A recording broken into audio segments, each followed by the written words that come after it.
please mute your mic as you join. And thanks for tapping into the community forum. Appreciate it. Just as a reminder for everyone too, as we did in the first forum, please share your questions in the chat window at any point ahead of time during the presentation, whatever you'd like. And we've reserved some time at the end to make sure that we've covered everything. And if we have not covered your question, we will follow up and get that posted to the site. In our previous forum, we went back and kind of reviewed the chat window and reviewed the questions that were asked during the session and felt like they were all answered. So if you feel like your question was not answered from forum number 1, it's okay to reiterate that tonight and make sure that your questions are answered. That's a priority of the district. So make sure you drop those in the chat window. And again, thank you for joining us. You want to come? Do you need the link?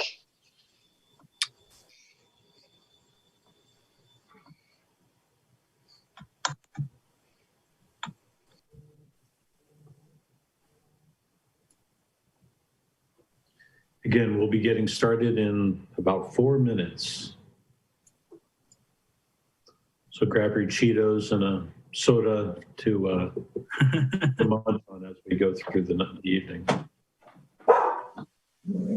I don't know if anyone is friends with or knows how to contact Celia Diamond, but it looks like she was having trouble getting into the session. If anyone can reach out to her and ask her to give it another try, please do so. I'm trying to keep an eye on everyone. Yeah, she's in there now. Okay, great, perfect, very good. Alexa, connect Matthew's iPhone.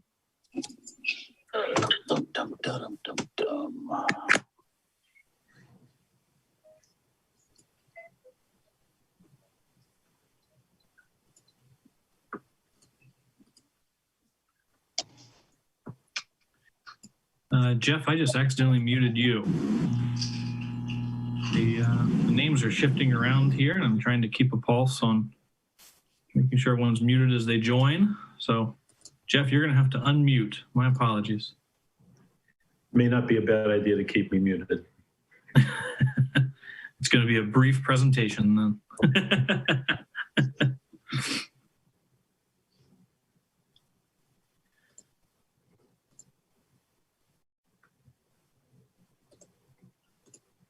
Great turnout tonight on a sunny evening.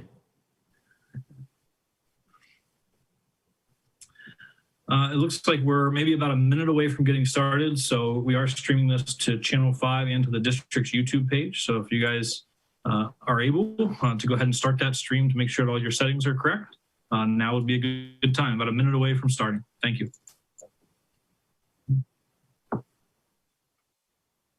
Very good, thanks. I see Mr. Young's comment that YouTube for the district is good to go as well. So thanks for everything you're doing and helping make sure this reaches as many people as possible. All right, shall we? Let's do it. All right. We'll keep an eye on the participant window and we'll continue to admit people as we go here. Okay. Looks like we still have a few joining as we get started. Well, welcome to everyone to our second community forum. My name is Shay McMahon. I'm from SHP. We've been assisting in the parallel efforts for both educational visioning and community master planning. Joining me today from SHP is Jeff Parker, Todd Thackeray, and Carrie Malatesta. Together, we've really been considering all of the factors and helping the district understand some of the complex decisions and the community members understand some of the complex decisions around making a comprehensive and community-supported master plan.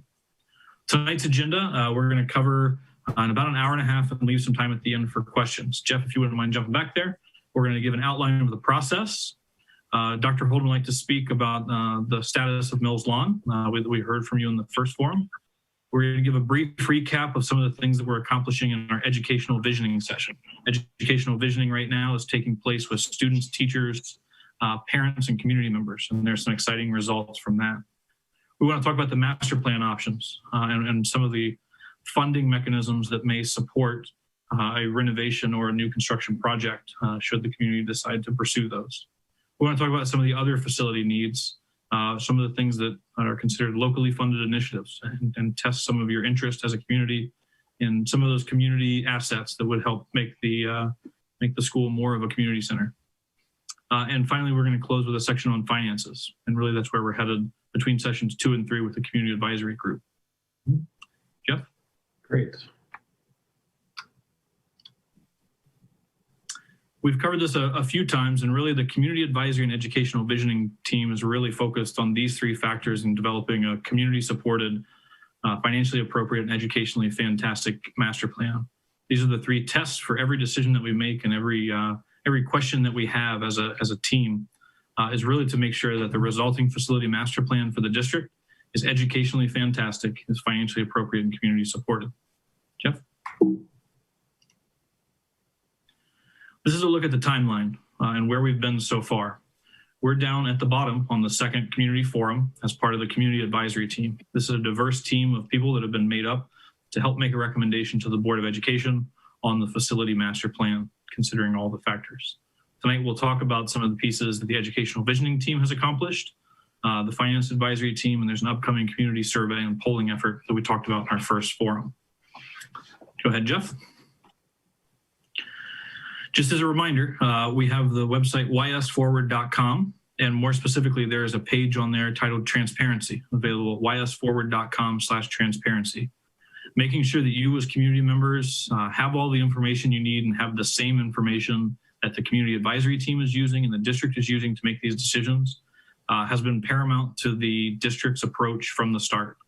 So you'll be able to find on this page everything, all of the meeting minutes from each of the sessions, as well as really in-depth looks at building maintenance, some of the third-party assessments, the results of the facilities task force, and really any questions that you have surrounding this effort.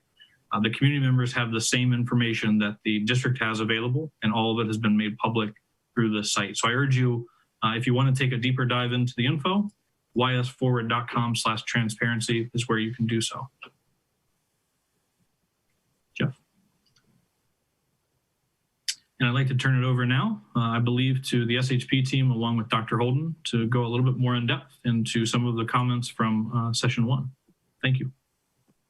So good evening, everyone. Thank you so much for taking time out tonight to discuss the master facilities plan that we're trying to create for the district.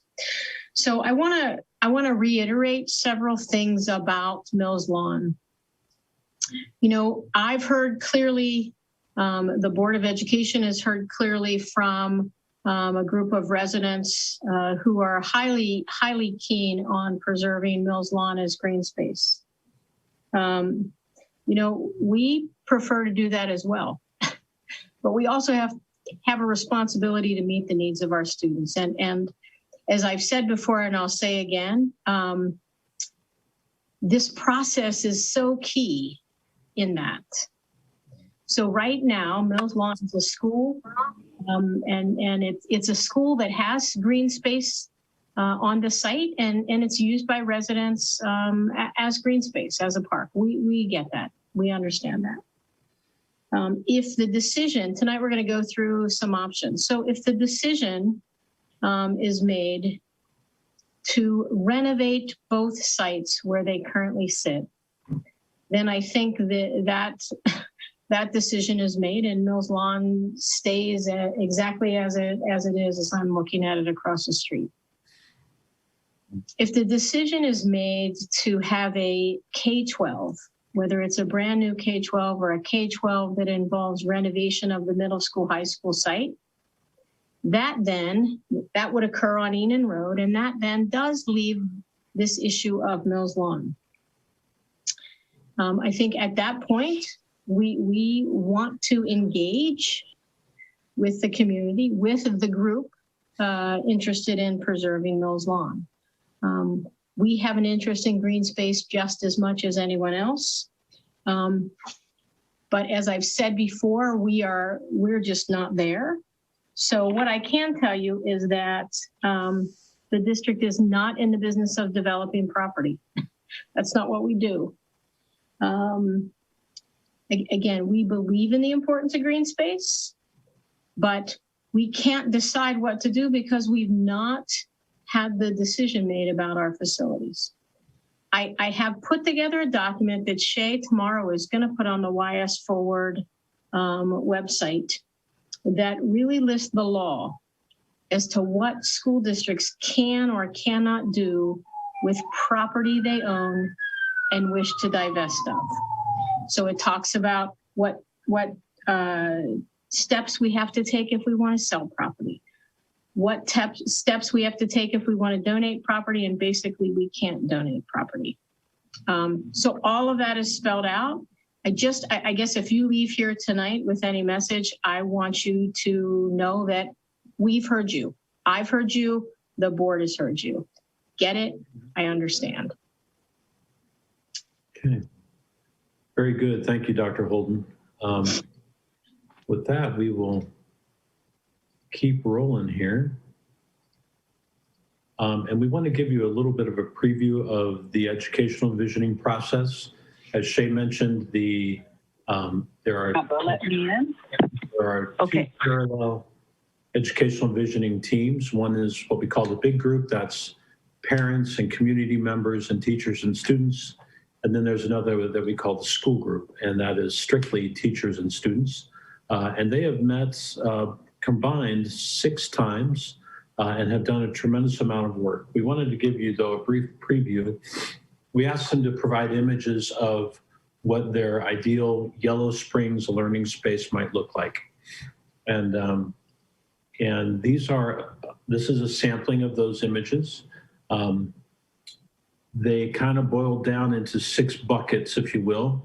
One was the need for presentation and performance space. Not only like our performances from a artistic standpoint, but also the need to be able to present what students are learning. And that can happen in an auditorium setting. It can happen in a more casual cafeteria social setting.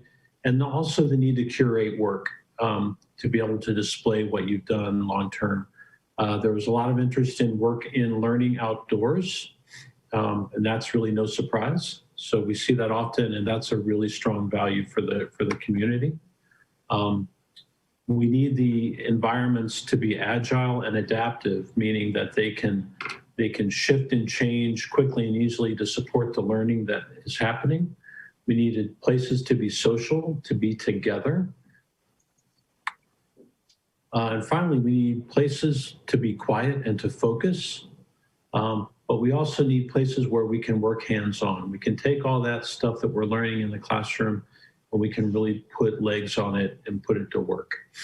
So those are some of the buckets. These buckets apply whether we're talking about renovating spaces or building new spaces. These are still important priorities for the district.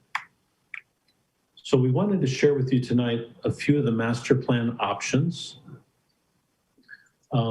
We've tried to distill them down, and the first one is renovating. This would entail renovating both existing campuses. We would renovate per the facility task force recommendations, and it would be without, however, this improvement would be without support of the educational vision. So there would be no remodeling to accommodate that educational vision. The facilities task force met in 2019 and early 2020. It was a community member-led group. They verified and expanded the information on the facility assessments. They analyzed and studied replacement versus renovation costs. And most importantly, they created a high and medium priority list by building. So that's some of what we're going to dig into this evening. Todd Thackeray, if you would, I'm going to invite you to kind of speak to these items as we go ahead. All right. Thanks for the hard part. Good evening, all. I worked with Dr. Holden to take the facility task force priorities and take my best conservative shot at developing numbers for each of these items. These numbers are based on the OFCC assessments. So in general, they are complete renovation and replacement of whole systems rather than trying to piecemeal. Because the hardest thing to estimate in scope is a partial renovation.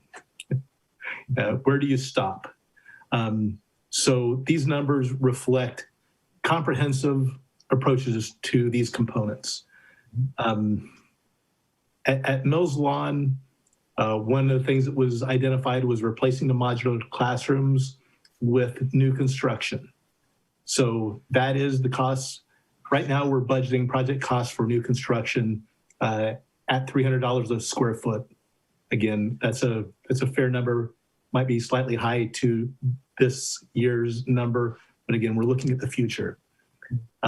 Security for classroom doors, replaced all the doors in the building with this number, the interior ones. Additional cameras, this was a whole security camera system replacement. So it's not just adding some cameras to the existing system, but replacing it in its totality to last for years to come. Security vestibule, hazardous materials, taking them all out in this number.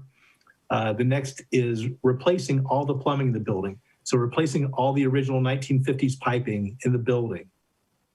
Okay. Accessible restrooms, envelope issues, things like roofing, replacing the whole roof, repairing walls, windows, exterior doors, replacing the heating system. Okay. Increasing the serving capacity line. And at Mills Lawn, I actually, because of the space available, I moved it to another room that was twice the size. Okay. And remodeled that space into a kitchen to get you the needed space for the serving line in a modern kitchen. Upgrading electrical systems. And this is a general strategy that I only assigned the dollars for the 52 and 57 editions.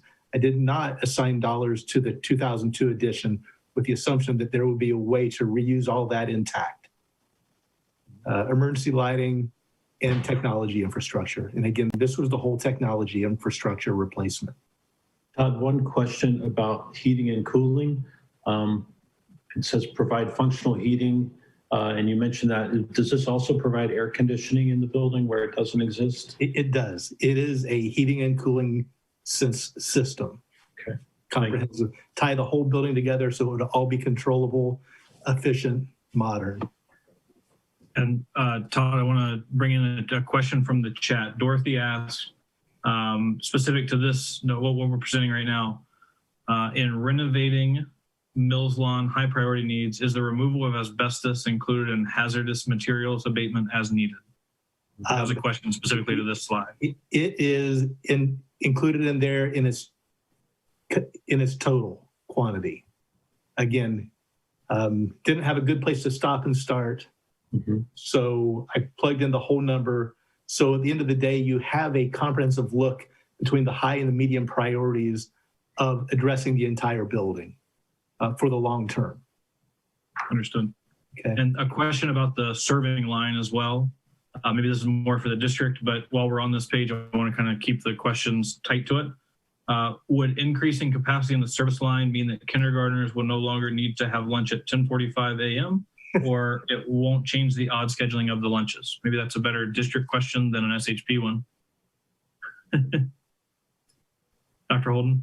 I would say off the cuff, yes, that would allow us to kind of condense those times and not have students eat earlier if there's more serving capacity.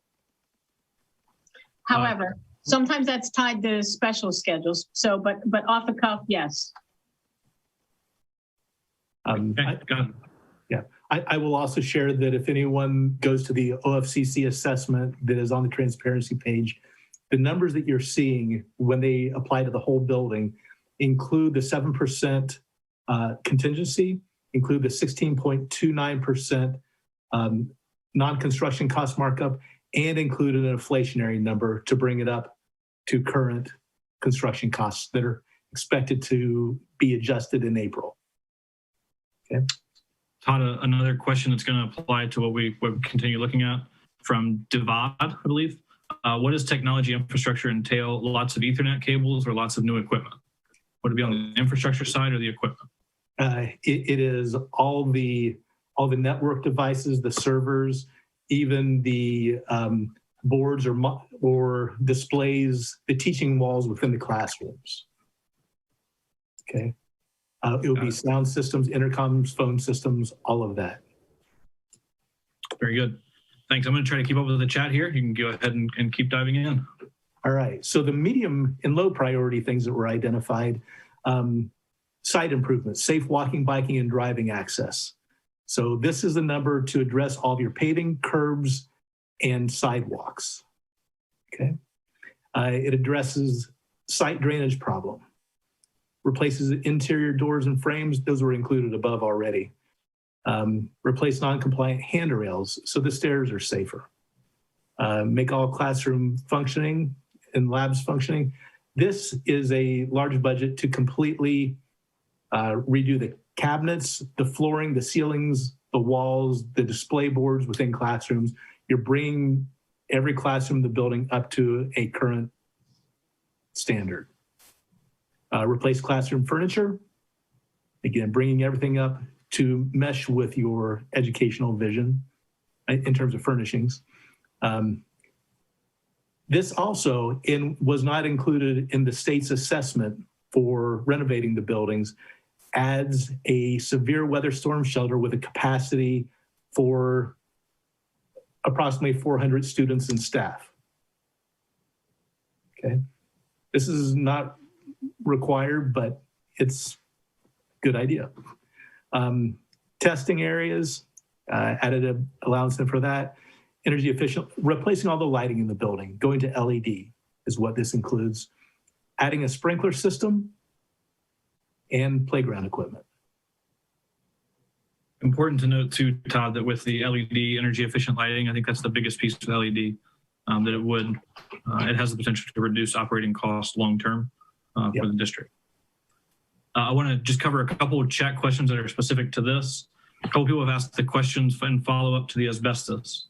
I think it's Devad has asked, with asbestos and other safety issues, it seems that things like asbestos tiles are not threatening anyone, but if disturbed, must be remediated using lots of money.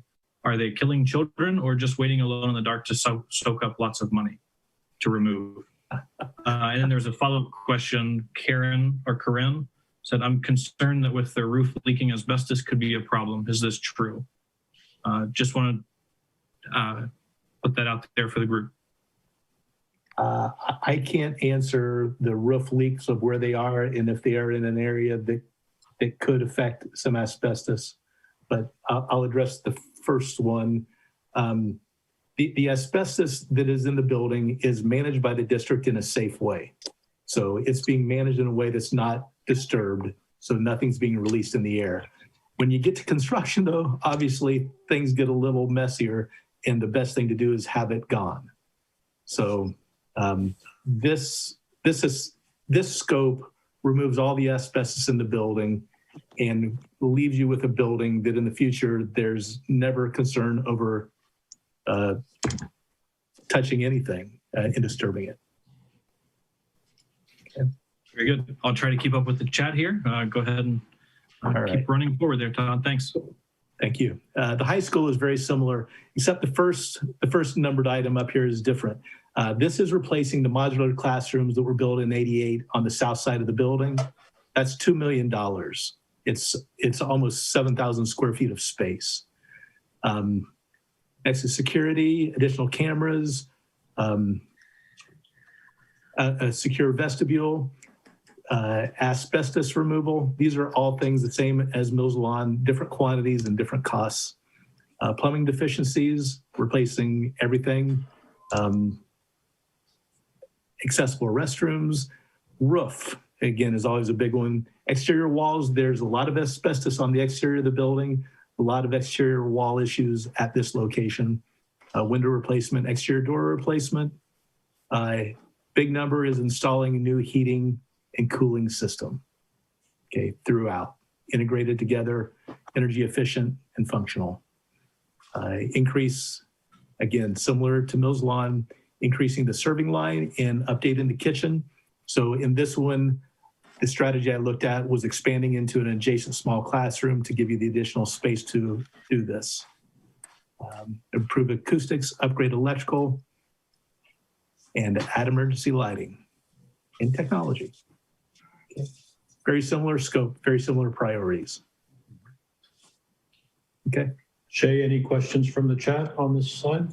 Yeah, I want to review a couple. There's been a few of the students, I believe, Sydney, Sophia, Josephine, talking about the need for heating and cooling in the buildings, it looks like.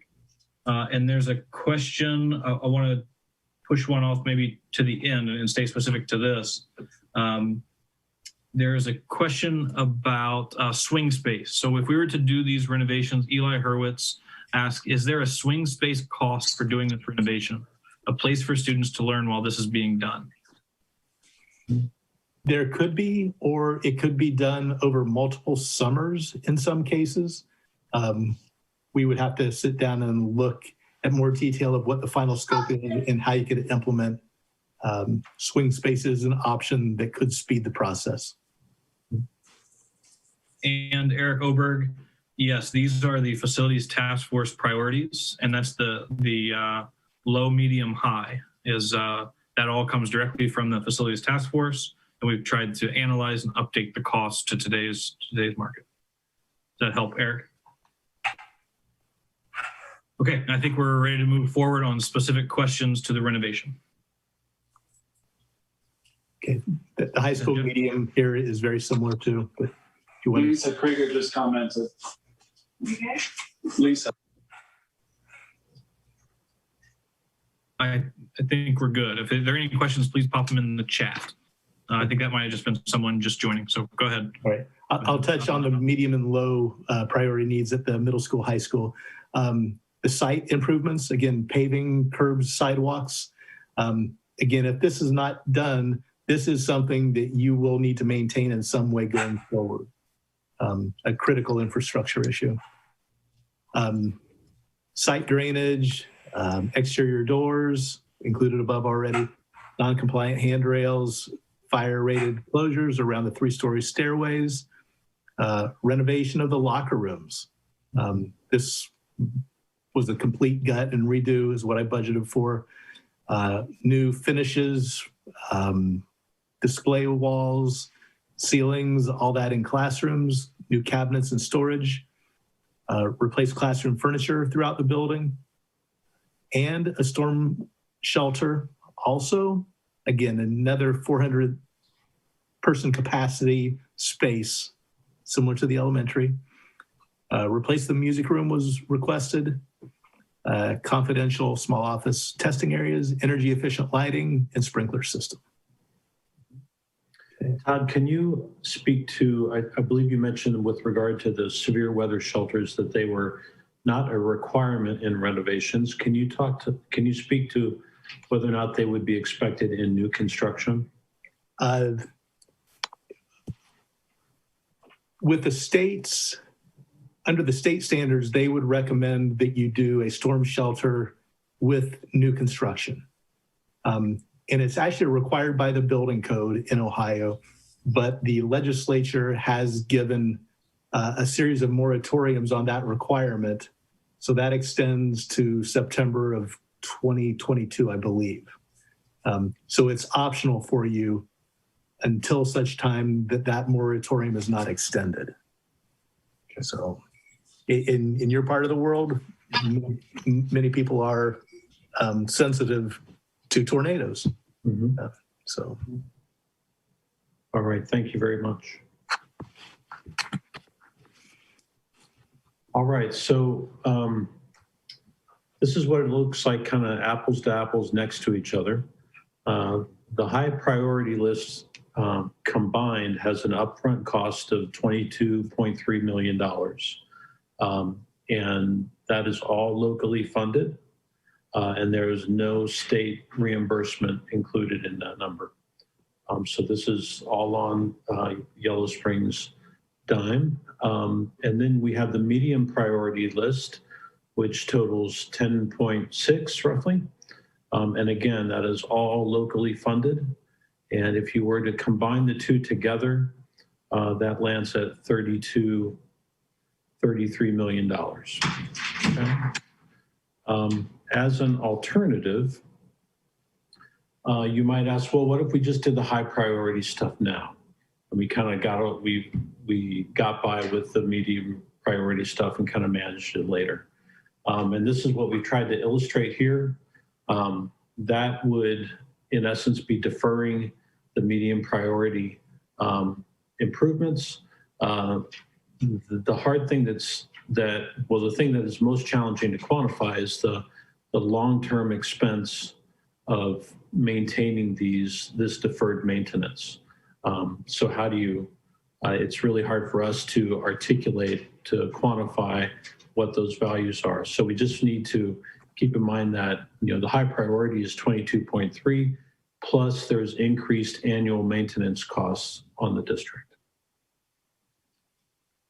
Okay. One question coming up in the chat from Sydney Roberts. When's construction expected to start and end? Well, we don't have any schedule at this point. If the district chose to proceed with something and the voters agreed, it is typically 1 year after passage that construction begins. And depending on the scope and scale of the project, roughly 2 years of construction process. So from the date of passage, we're about 3 years from opening the doors.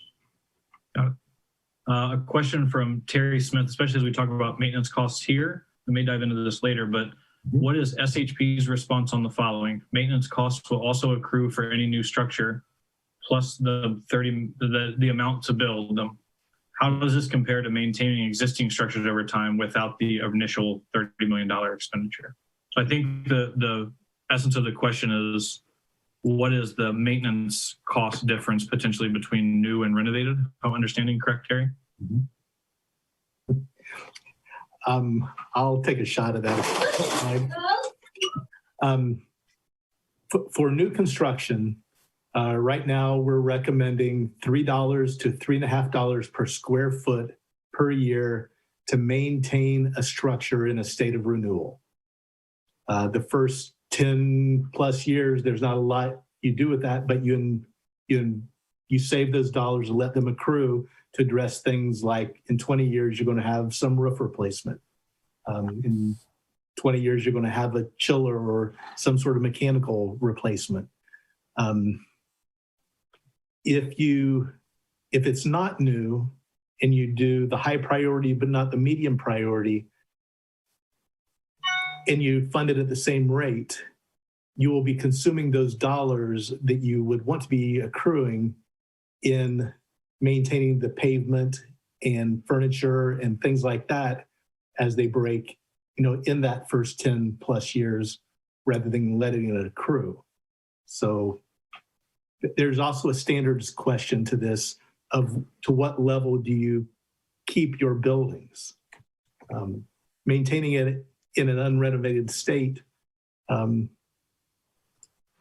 Anyway, the nice thing about the renovation of the high priority things, you've addressed your big, expensive systems, your roofing, your heating and cooling, and your plumbing.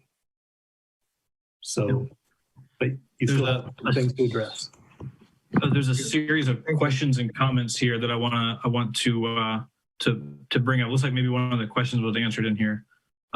There was a question: how do these estimates compare to the Yellow Spring Schools Facilities Task Force in 2019 or 20? And he says, he or she, I'm sorry, Chris Hamilton, this seems much higher than the estimates we got. And it looks like Matthew Kirk responded the high school and middle school was 18 million and Mills Lawn was 11 million. And Eric Oberg commented, facility task force high priorities list will cost us almost as much as the new build. Because it's not a question. There's a question mark in there. I just wanted to cover that. So I don't know if that properly answers anyone's questions, and we may have to go back and verify, but just as a reminder, the facility task force priorities are listed on that transparency page. So while we move on, I'll try to get that question answered by pulling it up on that transparency site. Go ahead and I'll try to keep up with the chat, guys. Thanks. No, thank you, Shay. Thank you. Got the lion's share of the work tonight, that's for sure. The next option is a new K-12 facility. As Dr. Holden mentioned, this would be on the Enon Road campus. It would be designed to support the educational vision of the district, and it would have the option of including a storm shelter. The upfront local cost is $35 million, and the state is offering to co-fund that with the district at a share of 26%, which breaks down to $9.1 million, which translates to the ultimate local share being $25.9 million for the new K-12 facility on Enon Road. Okay. The next option, and I believe the last option, is to what we call demo reno add K-12 facilities. So again, this is at Enon Road.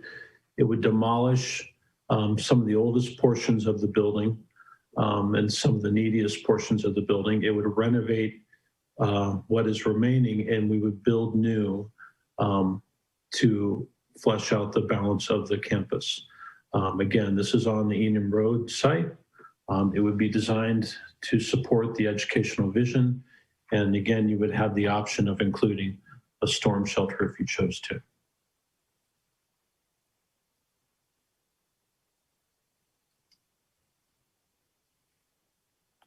The cost for this, the upfront local cost is $33 million. And again, minus that state share of 26% would bring the district's local cost to $24.5 million.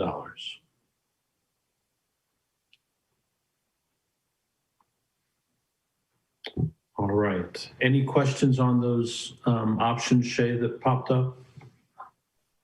I don't see any specific to that. I see that Kathy Adams maybe wants a little more clarity on Chris Hamilton's question, and I'm digging into the transparency page to find that answer for you, Kathy. So I don't see any new questions coming up specific to what we're talking about right now. So I'm going to continue to log those for later. That's okay. Very good. Thank you. So what we would like to do is we'd like to kind of gauge the audience's level of support for this range of options. We're not voting one versus the other. We're just trying to gauge your support for all of them.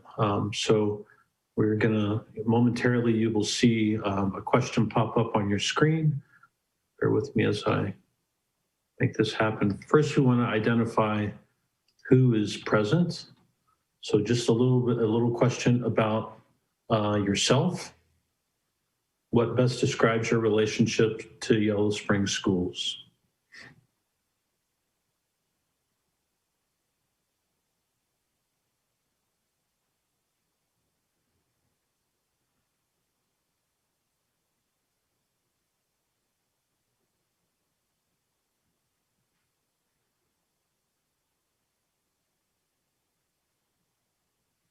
And again, you may select all that apply.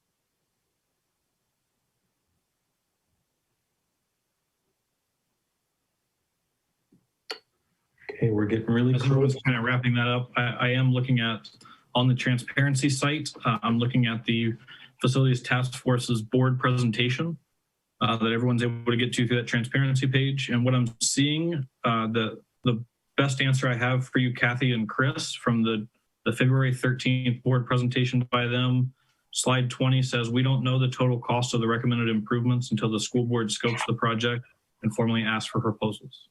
So in terms of what we have formally from that Facilities Task Force, it sounds like the official dollar amount may not have been assigned in that final meeting. So if you were a part of that and have different thoughts, please drop them in the chat and we'll try to address that as we go. Thanks. All right, so I'm going to end the poll. And I'm going to share the results here with you. So we've got a lot of residents, not surprisingly. About half of us are parents, a handful of students, some business owners, local officials, and 23% are also Yellow Springs Schools employees. Okay, so thank you for that.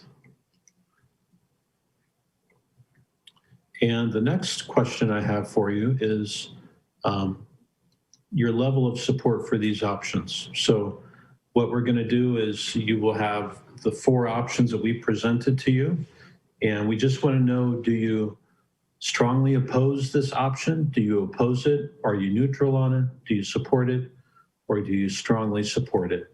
And we have that set of questions for each 4 of these options.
Okay, about halfway through.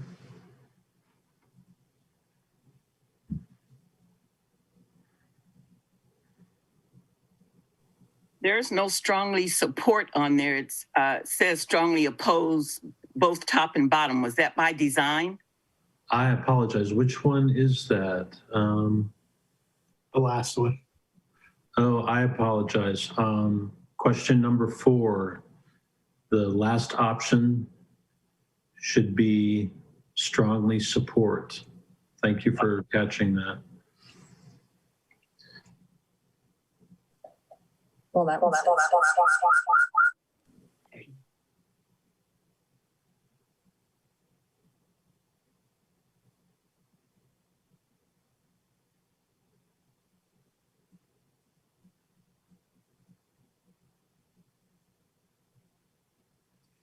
So just to be clear, we want to make certain that everyone understands on the 4th question regarding the demo, renovation, and add solution. The last selection is strongly oppose. That's how it reads. It should read strongly support. So want to be sure that we're avoiding any confusion on that.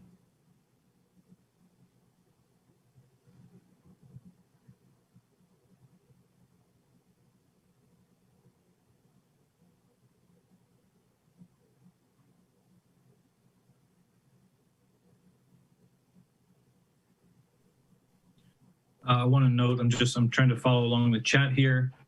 There are a couple of questions about open enrollment and building the building to that size that we will cover maybe in the Q&A. We'll stay focused on what we have here. I think we covered open enrollment in the first forum, so I'll save that until the end here. Jeff, it looks like Jake Freeman is having an issue with the first question. I'm going to privately chat you, Jake, and we will make sure that your vote is included in the final total. I'll send you a private message right now, if that's okay.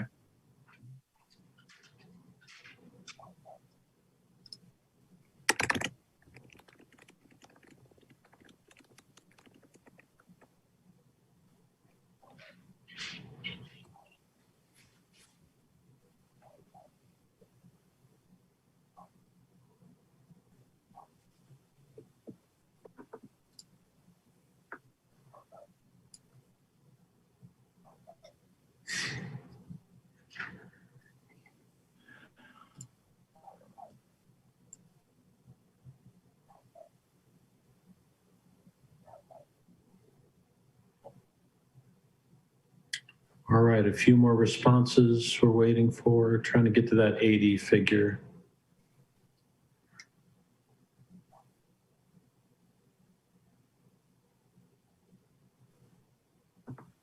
Jeff, we do have a number of people on by phone and connected in other ways, so you may not get to the full number of participants. Just a heads up. Got it. Okay. All right. I see a lot of phone numbers connected on here. Yeah.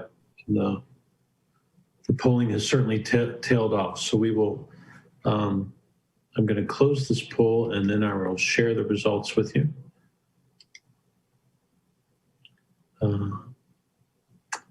So option 1, renovate all. You can see the responses there.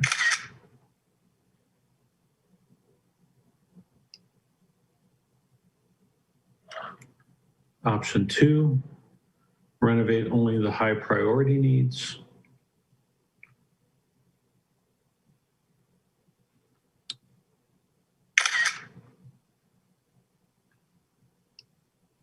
Option 3, a new K-12 at Enon.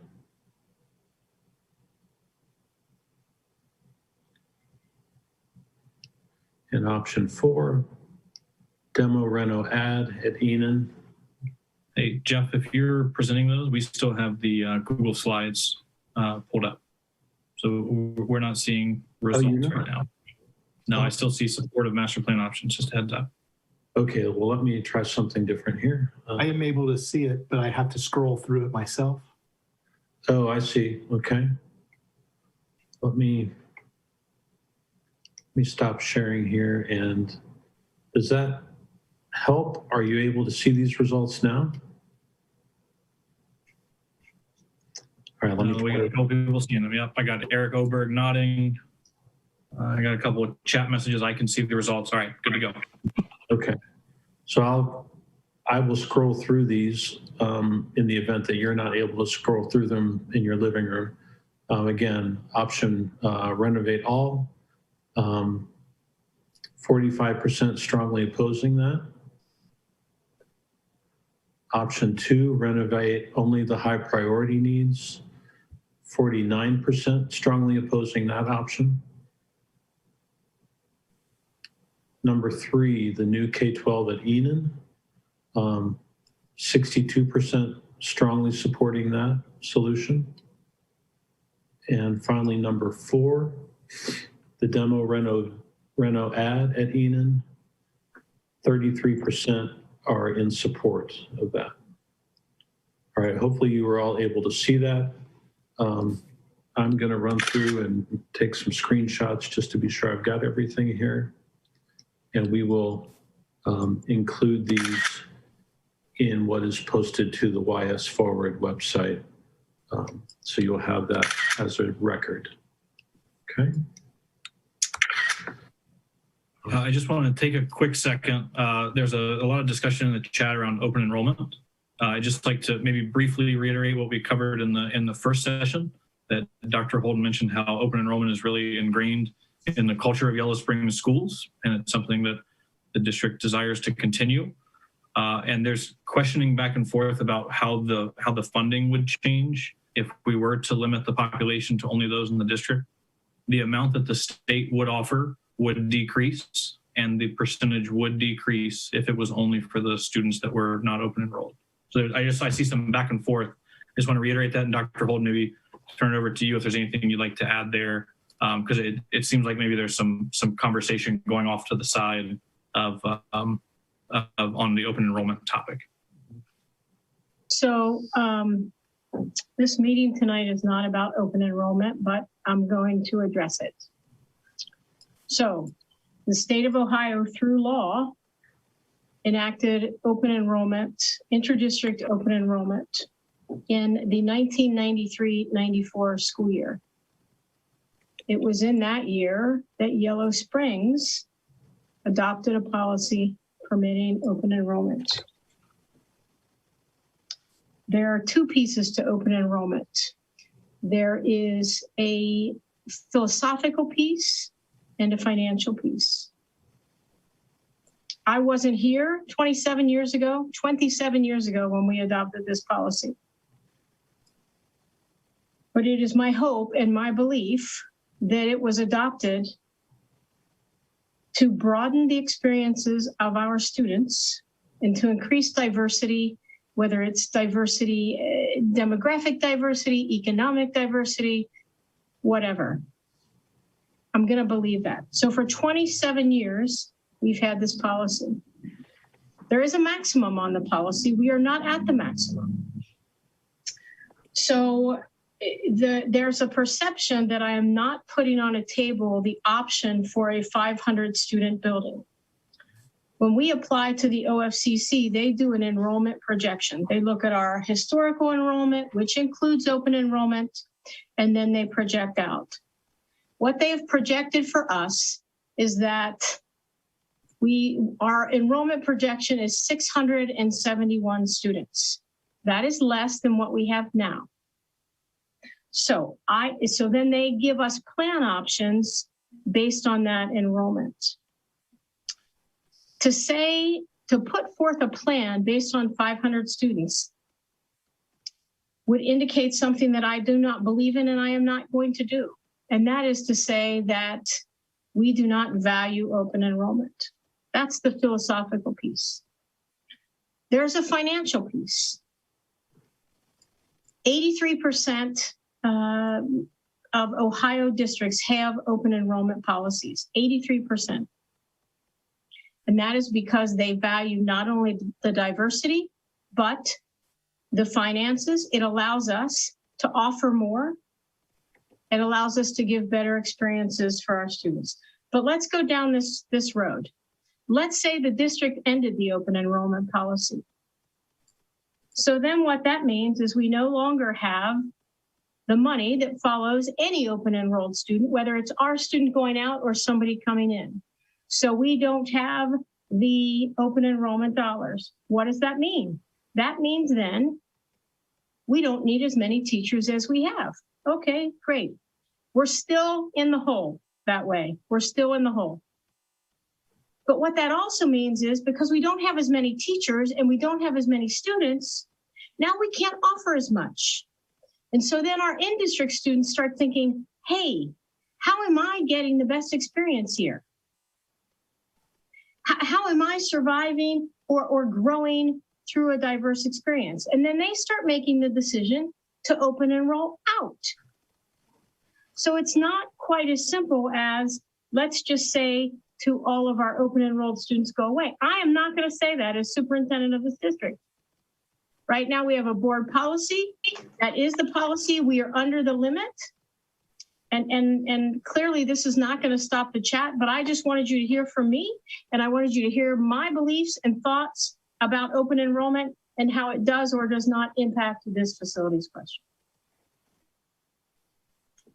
Thank you, Dr. Holden.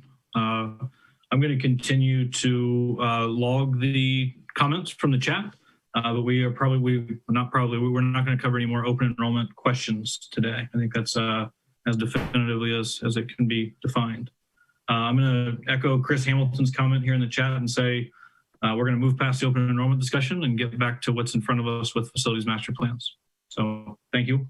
And we will move forward. Jeff, if you want to take it back, I'll continue to monitor the chat here. Thanks. Thank you all. I appreciate it. I appreciate the cordial tone in the chat. Thank you for that. Let me pull up the presentation again here. All right, so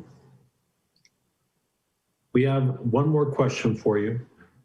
As the district anticipates a master plan option, there's a lot of conversation about what else might be appropriate to include in the plan beyond the kind of bare bones facility needs.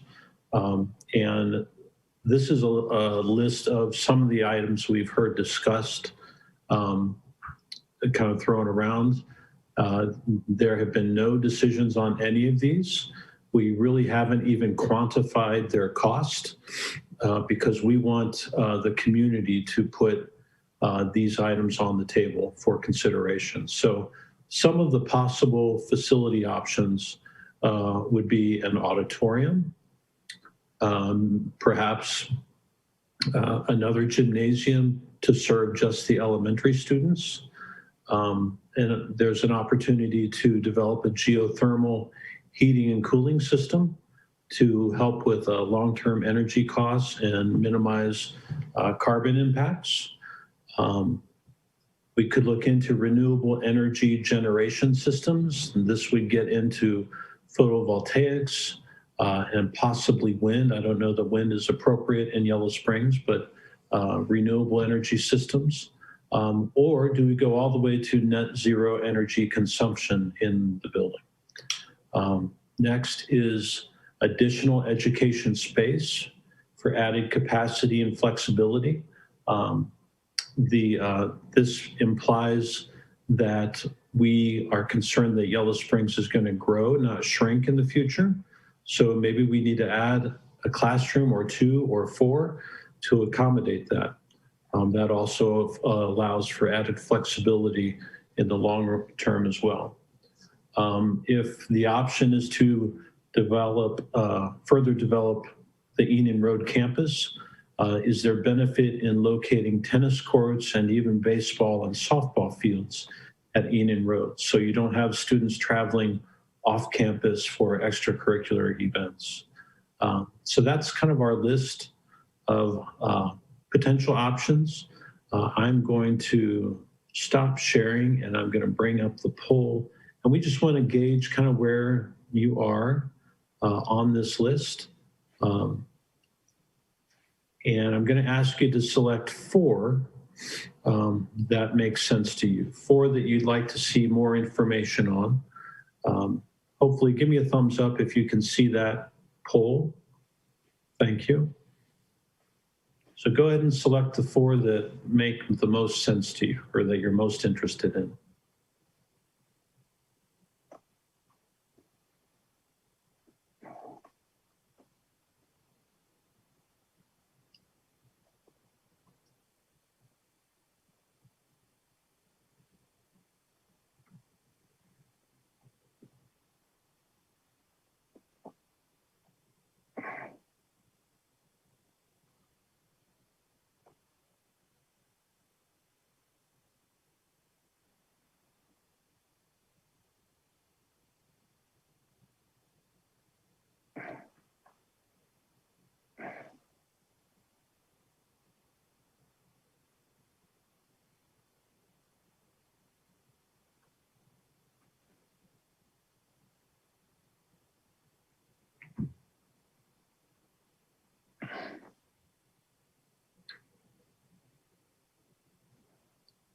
All right, seems like the voting is starting to slow down. I'll encourage you to get your votes in.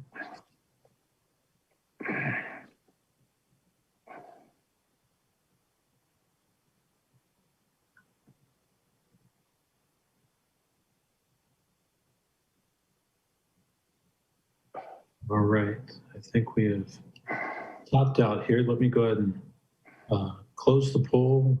5, 4, 3, 2, 1. And let me share the results with you. Can you see those results? Thank you. So the top vote getter with 80% was the auditorium. It looks like next up was renewable energy systems at 61%. Just kind of visually rolling through here. Additional elementary gym at 49%, geothermal heating and cooling at 47%. So a lot of interest in sustainable solutions. And I think next up would be at 45%, the additional education space. All right, I think that kind of brings us to the end of our presentation tonight, and I want to open the floor for questions. And Shay, if you can begin to lead us through, yeah, that'd be great. So I'm gonna a lot to unpack from tonight. You guys are very active. I'm trying to make sure I get all the questions. I've sent a couple of private messages just to make sure, like Chris Hamilton wanted to make sure your question was properly answered. And I found a note in the chat too. where a facilities task force member, Abigail Cobb, said, I was a task force member. We did not have accurate cost, ballpark only. So hopefully that helps. I think I sent you a link just now that I mentioned. I want to jump back to some of the first questions here. We've covered the major items needing attention from Divad. A question from Rob Haupt to everyone at the start. Why is Antioch University not a viable option? And this was when we were discussing the different site locations. Just want to put that one on the table on behalf of Rob. I can address that. Do you want me to There's also a address follow-up that? question. Yeah, and could I maybe add to it? Divad asked if we bought new land and built a new building or bought an old building that needed renovation, would it be cost effective or just the same problem we currently have? And he mentioned specifically in there at an Antioch campus. So maybe you can cover both of the Antioch sides in that one. Yes. So at the community advisory team meeting last week, we discussed that, and the site, the proposed Antioch site is not much bigger than the Mills Lawn site. And just in terms of a site for a K-12, the discussion was that it is too small, as well as the discussion the CAT team had about the fact that the district already had property. Additionally, this was explored as part of the education grant with Antioch. And so that was discussed at our meeting this week. And you know, those are the two drivers for us in terms of size, and we have property. And hopefully that answers it. I think in the community advisory team, a revelation for that group was that the available parcel of land was around 10 acres. And the current Mills Lawn site is around 8. And the community advisory team talked about the space crunch and really the space impossibility that 10 acres at the Antioch campus would provide. Correct. And I did speak with Antioch about what's the possibility of other collaboration. And I saw in the chat specifically about an auditorium, the fact that Kelly Hall was there. And it is indeed beautiful, but it's not in a usable state yet. So collaborations like that are always possible in the future. Very good. Question from Neil Allen. This might be answered by both the SHP and the district side. How would a future COVID type experience in any way impact the impending design of a renovated or new school building? I think our architecture side, we could go an hour and a half on this topic, but I'll challenge you to keep it brief. Well, we started out the educational visioning conversation with asking the questions, you know, what did we learn from COVID and from living and learning in this pandemic? And there were many lessons learned. I think the reassuring thing to me was that kids really miss being together. They miss being at school together. One of the comments was that, I believe it was cross country, they had attendance to their practices unlike ever seen before in recent years, because kids are yearning to be together. So there's certainly a social emotional need for that. And I think one of the big takeaways for me as a designer was the opportunity for what is called asynchronous learning, so that I can meet with a group of students, we can talk about a given topic, and then the student can complete their work on that topic at their own pace and at their, based on their own schedule. So that would exist with remote learning and even in-person learning, I believe. For me, that was the biggest standout of lessons learned. I'd invite any of the educators from that visioning team to speak up if you'd like to chime in.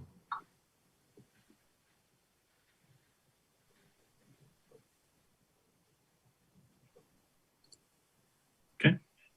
I will jump in here with another question as we were presenting the, it looks like the option to renovate both buildings. Pam Nicodemus wrote, how much time would renovations buy us and how much longer before we would need to build new anyway? Does anyone have any thoughts or feedback on her question? Offer out.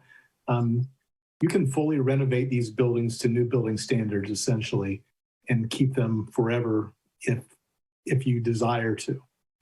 You're just at the point in time where you have the choice to make of whether to invest heavily in them to keep them for the next 40, 50 years or replace.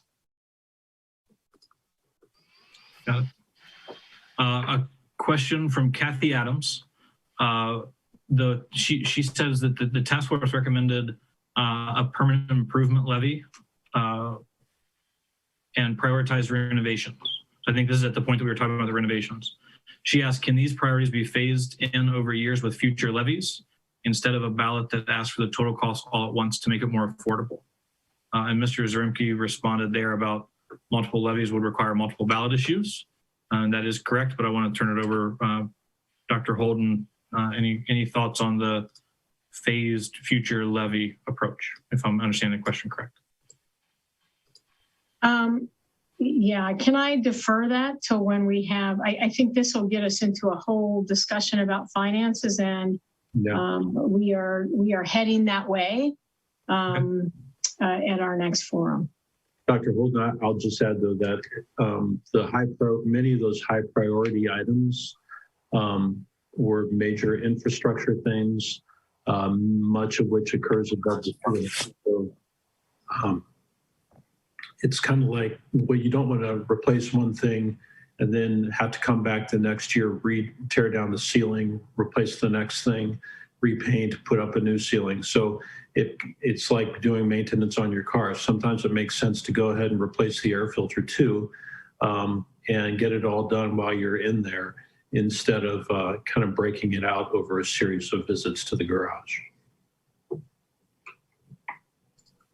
Okay, I want to continue to go through. I have Abigail's comment highlighted. I think that was a question that we answered around the facilities task force piece. Scott Fife asked, there seems to be concern about the cost now versus the projected cost in 2018. I know that construction costs overall have soared in the last 2 years, and common sense would suggest that every year of delay will result in higher costs. Can you speak to this issue, please?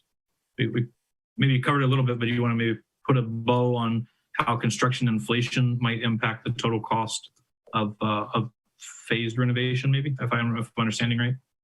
Well, of just renovation and the renovation costs that were put in there. Okay. So the methodology I used came from the state's updated cost sets on the previous scope from 2018.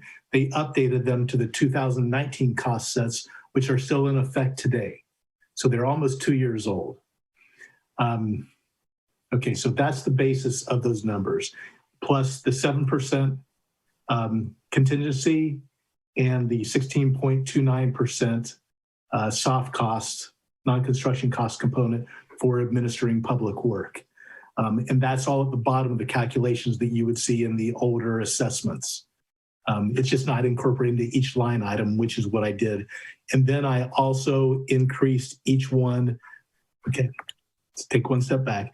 In December of 2020, the state chose to update their new construction cost sets that were due to be adjusted in April of 2020. I think they paused with the pandemic hitting. They weren't sure what was going to happen with construction costs. They saw the wisdom of updating new construction over 100,000 square feet by 8% and under 100,000 square feet by 11%. So I have taken that 8% and applied it to all these renovation costs also. Okay. So that's where the numbers come from and why they're quite a bit higher. Okay. I'm trying to catch up on the chat. Let me add this one into the mix. There was a question from, I believe it was from Mr. Hurwitz, of a few ideas for locally funded initiatives. This is looks like while the polling was active, Mr. Hurwitz asked a dark room, a recording studio, greenhouse. I'll say that the community advisory team is to the phase of making those suggestions of other ideas. and I would guide you toward ysforward.com. At the bottom of the page, or if you click contact in the top right, you're able to send any ideas you want to the group. And if you send those, I'll make sure that they get to the community advisory team for the next time that they're together. So even if they weren't mentioned tonight in that poll, that was really step 0 of starting this consideration.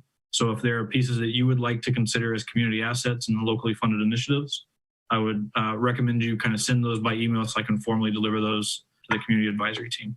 And I will share that a greenhouse and a dark room can be co-funded under the OFCC square footage.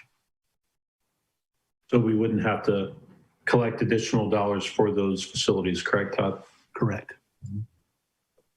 I see a message too while we were in polling. Chris Dixon asked, would the state also reimburse a portion of these expenses? The last poll that you took, I believe, and you'll have to correct me there from the SHP team, but those would be costs that would be just on the district itself, correct? That's correct, Shay. The last option that you voted on would not be reimbursed by the state. There's some conversation back and forth about the auditorium and performance-based needs. Again, I'd urge you either in this chat window or let's see. I apologize, Virginia Cotto, I left you in the waiting room a while there. I got lost in the questions.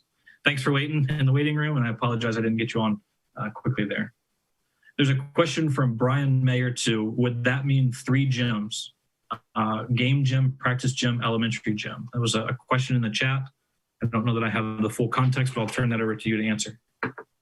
From past experience with schools this size, you'll typically, as you allocate the space, only come up with one, basically a high school competition gym, which in this case, the state would co-fund a 9,300 square foot gym, which would get you an 84-foot regulation court rather than your shorter court now, and about 770 seats.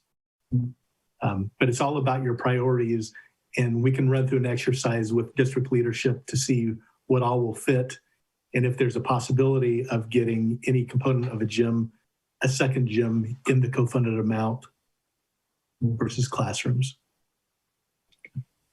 A question from Celia Diamond. There would be a music room, right? Question mark. Yep. Just yes. Good.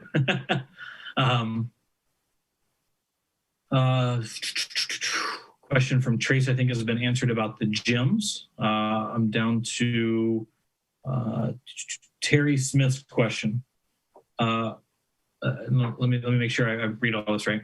On learning as connected to structures, project-based learning has been growing over the past 10 to 15 years in districts with old and new buildings.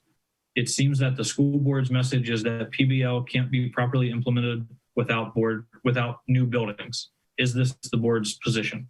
And Mr. and Mrs. Smith, we got the email and forwarded on today as well that you submitted through the website. So thanks for sending that, and I'll bring it up here in the chat. Dr. Holden? No, this is not the board's position because we currently do project-based learning. And we've demonstrated that we can do it quite well. However, the board's position is that our children need buildings to keep them safe, warm, and dry, and buildings that are appropriately sized, and buildings that allow them to use the educational resources in the best way possible. Mm-hmm. And I'll add to that in our first educational visioning session, we posed the question, do your existing buildings get in the way of the way you learn? The consensus was that yes, they do. But that does not imply that the existing buildings could not be renovated to a state that completely supported project-based learning. So the images I shared at the beginning of tonight's presentation, those could be applied to a renovated space as well as new construction. So we don't want to say that it's one way or the other. We likely just would have to add dollars to support that. Mm-hmm. I'm going to read a comment here from Mary Evie. I very much appreciate Dr. Holden's words at the beginning of this meeting regarding the Mills Lawn green space. Thank you. Did I hear you correctly that if Mills Lawn Elementary continues to be used as a school for the K-6 students of Yellow Springs, that this green space will continue to stay exactly as it is today? Dr. Holden? So yes. So if if nothing's done, then it stays as is. If it's the renovation option, the first option, the only thing that changes really with the footprint, and it's not much, is that the modulars are replaced with classroom space. So we have no intention of expanding the footprint of Mills Lawn at all. A question from Aida. What are storm shelters typically used for on a day-to-day basis? Todd and Jeff, I'll turn this one to you. Storm shelters most often find themselves looking like gymnasiums and functioning as gymnasiums. And so from a day-to-day basis, you would have physical education in those spaces, but they'd be constructed in a manner and to a degree that would resist high wind events or a tornado event. There are allowances in the code that you can take, for instance, a series of classroom spaces and convert them into storm shelter space. But that tends to limit the amount of daylight in those spaces. And because those spaces are also occupied by furnishings, the efficiency of sheltering occupants in them is not as high. So it's really the best bet, or the most efficient solution, is to use gymnasium space as storm shelter space. I have a question from Chad Runyon. Will the complete financial picture be addressed when the time comes, including maintaining the buildings and any predicted future operating levies? Dr. Holden? Yes, and our treasurer is preparing to do that. Okay. Jeffrey Simons, and I'm just going to try to get these. I'm going to try to get to as many as we can here in this window of time. I see that I have 35 new messages, so we're probably not going to get to the end of the chat, but please keep populating that. And the questions that we do not get to, we will post answers to on the YS Forward site. Looks like we're not going to get to the end of them today. Jeffrey Simons asked, getting back to the Antioch Midwest question, what is the estimated price to purchase the building and add renovations? How would that compare to building a new facility? Do you want to address kind of the community advisory team's stance on purchasing, or I just kind of take that question? Thank you. So you can get to the end of the chat. I can say that this was a question in the past. Could we buy Midwest and then retrofit it? And I've heard two figures about the cost of purchasing that building. Again, I was not here then, so I can't guarantee these are accurate, but somewhere between $13 and $18 million. That was without any retrofitting. It is designed as a beautiful secondary space, college space, but needs a lot of work for K-12, and the size is not big enough. Okay, I'm going to get down. It looks like there's been some conversation back and forth.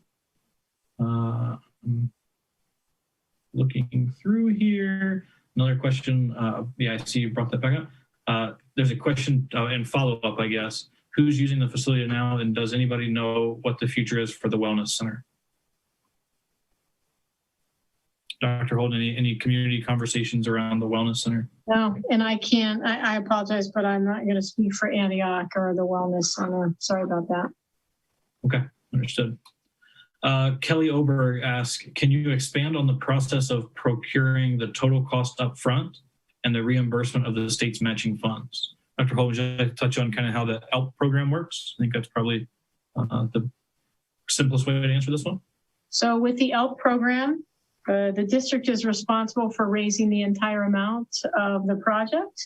And then typically within 7 to 10 years, we get a reimbursement of that 26% in our case. When we get that reimbursement, there are only certain things that we can do with it. That is, I had a discussion today with the treasurer. That indeed is part of our finance discussion. Good. If I'm trying to track through kind of the back and forth here. There's a question: how do the current students feel about a K-12 building? It looks like some students maybe spoke up in the chat, but do you want to answer that question? How do the current students feel about a K-12 building? I can answer first. I actually like the idea because I have a sister and I enjoy seeing her in the hallway, even though we see each other already. But I also think, thinking about the plan, it would work the best, just cost-wise and everything. I do think that it would be important to not only have the buddy system like there is now, where older grades help younger grades and work with that, but to make sure that there is the separation between kindergartners, high schoolers, keep the separation between the grades, but don't have it when it's necessary,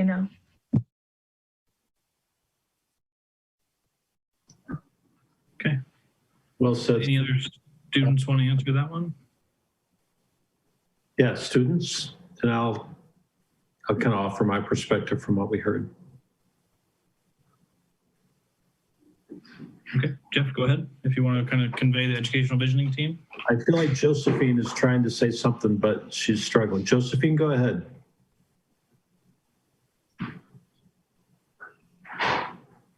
I think we have your audio, Josephine, if you want to give it a shot.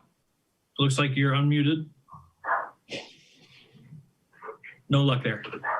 We'll see if we can get her back on. Josephine, if you want to shoot me a private message, I'll try to get it going. Great. Sorry about that, Josephine.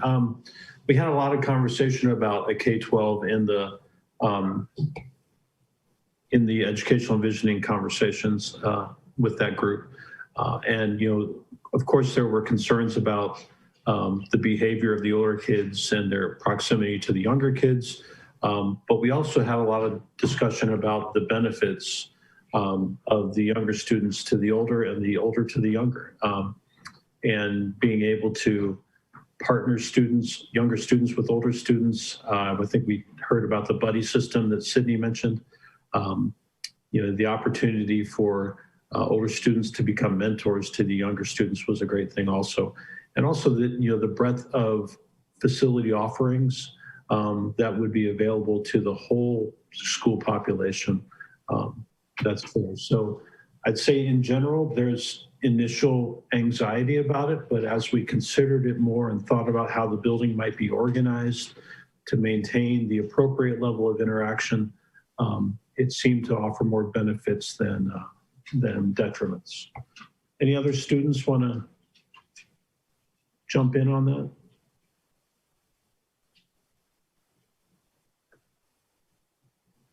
Okay. Dorothy asked, will we have some information on the pros and cons of K-12 buildings in the future? I think we can work to articulate what the educational visioning team said. Okay. There's a comment on here from Brian Mayer.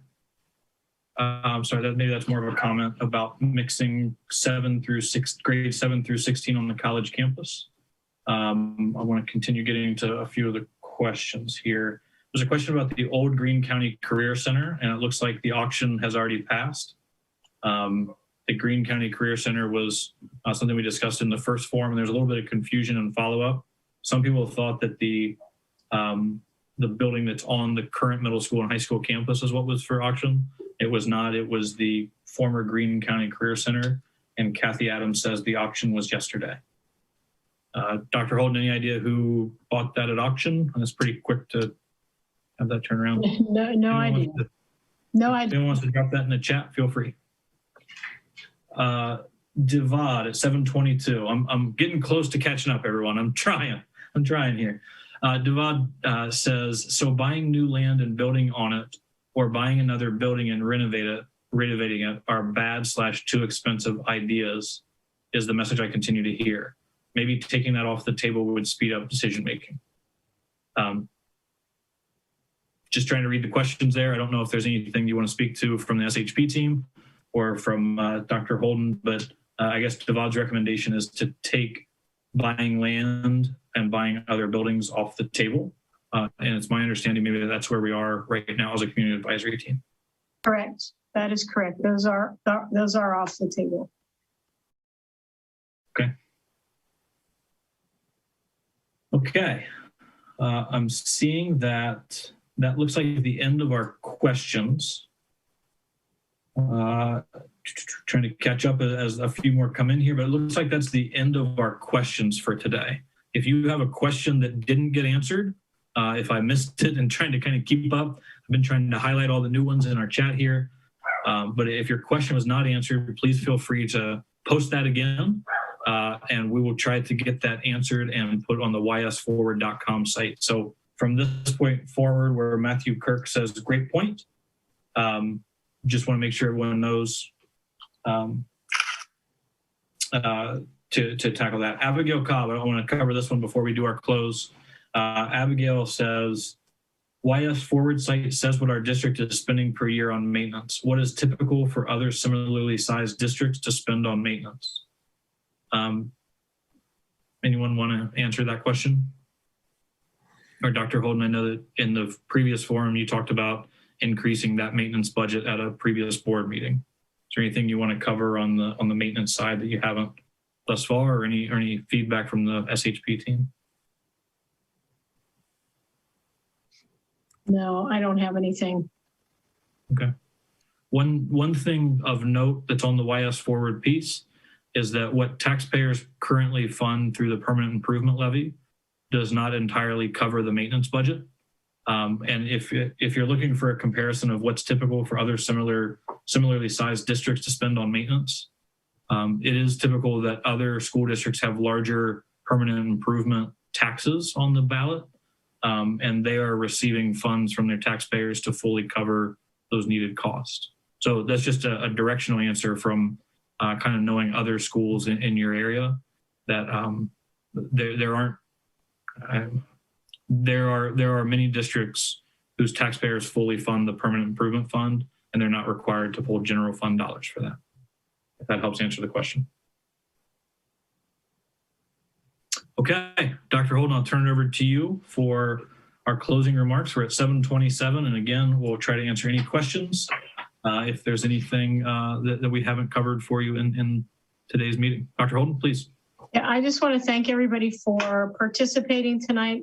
It is really difficult if you're, I prefer face-to-face, so it's really difficult to do meetings like this.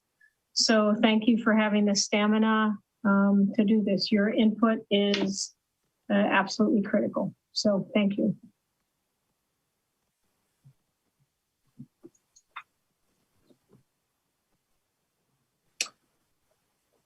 All right. Our next community forum is scheduled for March 17th at 6 p.m.